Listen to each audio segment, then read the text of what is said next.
इस फिल्म में हम देखेंगे कि कैसे एक प्यासी लड़की अपने भाई को अपने साथ सोने के लिए सेड्यूस करती है और इस लड़की ने अपने भाई से एक राज भी छुपाया होता है। और ये राज क्या होता है हम इस वीडियो में देखेंगे। इस मूवी का नाम है नताशा और इसे IMDb पर रेटिंग मिली है 6.1।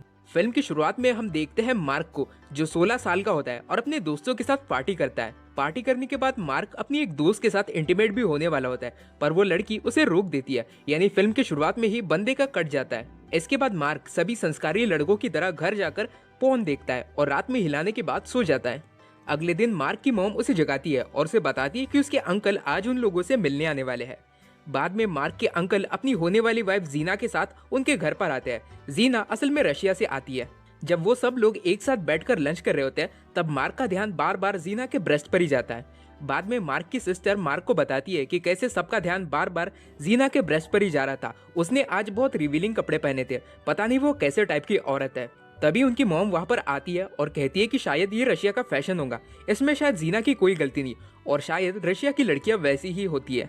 जीना की इसके पहले भी एक शादी हो चुकी होती है और उसकी पहली शादी से उसकी एक बेटी भी होती है, जिसे लाने के लिए जीना वापस रशिया जाती है। कुछ दिनों के बाद वो सब लोग जीना और उसकी बेटी को लेने के लिए एयरपोर्ट पर जाते हैं। वहां पर मार्क मिलता है जीना की बेटी नताशा से, जो 14 साल की होती है। कुछ दिनों के बाद मार्क के अंकल और जीना की शादी हो जाती है। तब मार्क बस नताशा को ही देखते रहता है। तब नताशा वहां पर बैठकर बोर हो जाती है। शादी के बाद सब लोग मार्क के घर में वापस जाते हैं। तब मार्क नताशा को अपना घर दिखाता है। मार्क उसे अपने रूम में लेकर जाता है। तब नताशा उससे पूछती है कि तुम अपने रूम में क्या क्या करते हो। मार्क उसे कहता है कि मैं तो बस यहाँ पर टीवी देखता हूँ और पढ़ाई करता हूँ। तब नताशा उससे पूछती है कि क्या तुम अपने रूम में किसी लड़की के साथ कभी सोए नहीं हो। तब मार्क ये सुनकर चौंक जाता है और पूछता है कि तुम तो बस 14 साल की हो, तुम ये बातें कैसे कर सकती हो, क्या तुम्हें शर्म नहीं आती। तब नताशा कहती है कि मुझे कोई फर्क नहीं पड़ता क्योंकि मैंने अब तक 100 बार कर चुका है और अगर तुम चाहो तो मैं तुम्हारे साथ भी कर सकती हूँ। मार्क उसे कहता है कि हम लोग अब कजिन्स हैं और मेरे अंकल ने तुम्हारी मॉम से शादी कर ली है। तब नताशा कहती है कि मेरी मॉम बहुत घटिया औरत है, वो बहुत से आदमियों के साथ कर चुकी है और मैंने उसे बहुत से आदमियों के साथ करते हुए देखा भी है। मार्क इस पर कुछ नहीं कहता और नताशा बस उसे देखकर हंसने लगती है। कुछ दिनों के बाद मार्क की मॉम उसे कहती है कि तुम्हें नताशा का ध्यान रखना होगा, वो इस देश में पहली बार आई है और यहीं पर अपनी पूरी जिंदगी बिताने वाली है। यहाँ पर उसका कोई दोस्त भी नहीं है, इसलिए तुम उसके साथ टाइम स्पेंड करो और वैसे भी वो तुम्हारी कजन है। अगले दिन मार्क नताशा के घर पर जाता है, जहाँ पर जीना उसे बैठने के लिए कहती है और उसके साथ बातें करती है और उसे बताती है कि नताशा बहुत अलग लड़की है, वो हमेशा अकेले रहती है, इसलिए अगर नताशा उससे गुस्सा हो जाए तो मार्क को बुरा नहीं मानना चाहिए। इसके बाद जीना नताशा को बुलाती है पर उनके बीच किसी बात का झगड़ा चल रहा होता है, इसलिए नताशा गुस्से में वहां से चली जाती है। तब मार्क भी उसके पीछे जाता है। बाहर में नताशा मार्क को बताती है कि वो अपनी मॉम की तरफ देखना भी नहीं चाहती, वो अपनी मॉम से बहुत नफरत करती है। उसकी मॉम ने उसे यहाँ पर लाकर उसकी लाइफ बर्बाद कर दी है। इसके बाद मार्क उसे अपने दोस्त रूफस के घर में लेकर जाता है और उससे मिलने के बाद नताशा बस उसी के बारे में पूछती रहती है।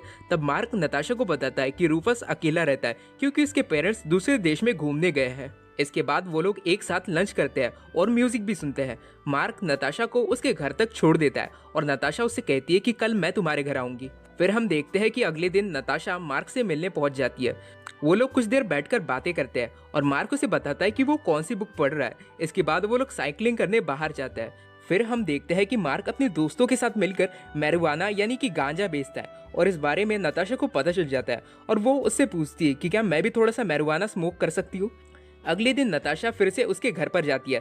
तब मार्क उसके लिए थोड़ी सी वीड लेकर आता है और पहले वो खुद स्मोक करता है और फिर नताशा को भी अपने साथ स्मोक करवाता है। फिर नताशा मार्क की परमिशन को लेकर उसके लैपटॉप को शुरू करती है, पर तभी लैपटॉप में अचानक से पॉर्न वीडियो शुरू हो जाती है जो मार्क बंद करना भूल गया था और ये देखकर नताशा को बड़ा मजा आता है। तभी नताशा लैपटॉप को लेकर मार्क के पास आती है और उसे कहती है कि मैं तुम्हें कुछ दिखाना चाहती हूँ। फिर नताशा उसे अपनी खुद की न्यूड फोटोज दिखाती है और बताती है कि वो खुद भी पॉर्न वीडियोस बनाती है। नताशा उसे पूछती है कि क्या तुम मेरे साथ करना चाहते हो और मार्क के जवाब देने से पहले ही नताशा अपनी ब्रा उतार देती है और फिर मार्क के सामने अपनी अंडरवेयर में खड़ी हो जाती है और कुछ देर बाद वो अपनी अंडरवेयर को भी निकाल देती है। नताशा उसे किस करने लगती है और वो लोग वहीं पर मार्क के रूम में इंटीमेट होते हैं। नताशा मार्क को बताती है कि वो 12 साल की थी तब से वो ये काम कर रही है क्योंकि उसे इसके अच्छे पैसे मिल जाते हैं। नताशा उससे कहती है कि उसकी मॉम को भी इस बारे में पता चल गया था। उसकी मॉम ने उसे कुछ कहा तो नहीं, पर वो नताशा के कमाए हुए पैसों के पीछे पड़ गई थी, इसलिए नताशा को ये सब काम बंद करना पड़ा और तभी से उन लोगों के बीच कुछ भी सही नहीं चल रहा। इसके बाद मार्क और नताशा एक दूसरे के साथ और भी ज्यादा टाइम स्पेंड करने लगते हैं। यहाँ तक कि वो दोनों एक दूसरे के साथ नहाते भी है और भी ज्यादा इंटीमेट होते हैं और मार्क उसे पसंद भी करने लगता है। मार्क उसे अपने दोस्तों के साथ पार्टी करने लेकर जाता है और उसे पूरा शहर भी घुमाता है। कुछ टाइम के बाद मार्क के अंकल और जीना बाहर में घूमने जाते हैं, इसलिए नताशा मार्क के घर में ही रुकी होती है। रात में नताशा उसे good night baby message send करती है और कुछ देर के बाद उसी के रूम में चली आती है क्योंकि वो कहती है कि उसे नींद नहीं आ रही। नताशा और मार्क बाहर में घूमने जाते हैं, तब नताशा उसे कहती है कि मुझे तुम्हारे घर में रहना बहुत अच्छा लगता है, काश कि मैं यहाँ पर अपनी पूरी जिंदगी रह सकती। मार्क उसे कहता है कि तुम जब चाहो यहाँ पर रहने आ सकती हो।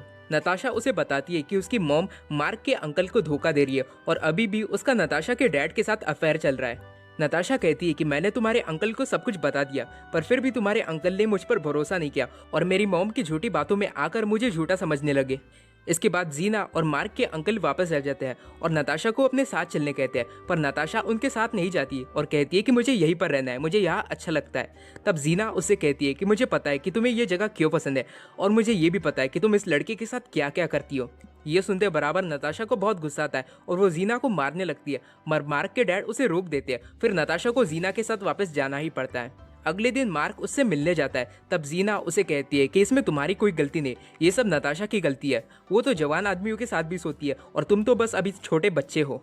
जीना मार्क को कहती है कि तुम यहाँ से चले जाओ और उसे नताशा से मिलने भी नहीं देती है और दरवाज़ा बंद कर देती है।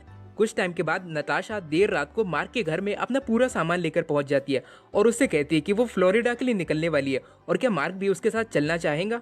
नताशा कहती है कि जीना और मार्क के अंकल की बीच की शादी टूट चुकी है, मेरी मॉम ने तुम्हारे अंकल को छोड़ दिया है और ये सब मेरी वजह से हुआ है क्योंकि मैं जानबूझकर तुम्हारे अंकल के साथ सोई थी ताकि उन दोनों के बीच झगड़ा हो जाए और वो लोग एक दूसरे से अलग हो जाए, क्योंकि मैं अपनी मॉम के हाथों तुम्हारे अंकल की लाइफ को बर्बाद होते नहीं देखना चाहती थी। उसकी बातें पूरी होने के बाद मार्क उसे अपने घर में लेकर जाता है और उसे रात भर वहां पर रुकने देता है। सुबह होते बराबर मार्क उसे अपने बचाए हुए पैसे देता है ताकि वो अच्छे से जा सके। फिर नताशा सुबह सुबह ही अपना सामान लेकर वहां से चली जाती है। मार्क की फैमिली के लोग परेशान हो रहे होते हैं कि कैसे उसके अंकल ने अचानक से अपनी शादी तोड़ दी, क्योंकि उन लोगों को सच बात का कुछ पता ही नहीं होता और मार्क भी उन्हें कुछ नहीं बताता। मार्क का दोस्त रूफस उसे बार बार कॉल करता है पर मार्क उसके कॉल उठाता ही नहीं। कुछ दिनों के बाद मार्क अपने दोस्त रूफस के घर पर जाता है और देखता है कि नताशा उसके दोस्त के घर में ही रहने चली गई है। रूफस उससे कहता है कि मैंने तुम्हें यही बताने के लिए कितने बार कॉल किया पर तुमने मेरा कॉल उठाया ही नहीं। रूफस उससे कहता है कि नताशा मेरे पास सेफ रहेंगी। तभी नताशा वहां पर आती है और मार्क को गुस्से से देखती है। तब मार्क गुस्सा होकर वहां से चला जाता है और अपने घर वापस लौट जाता है क्योंकि वो समझ जाता है कि उसका फिर एक बार कट चुका है और ये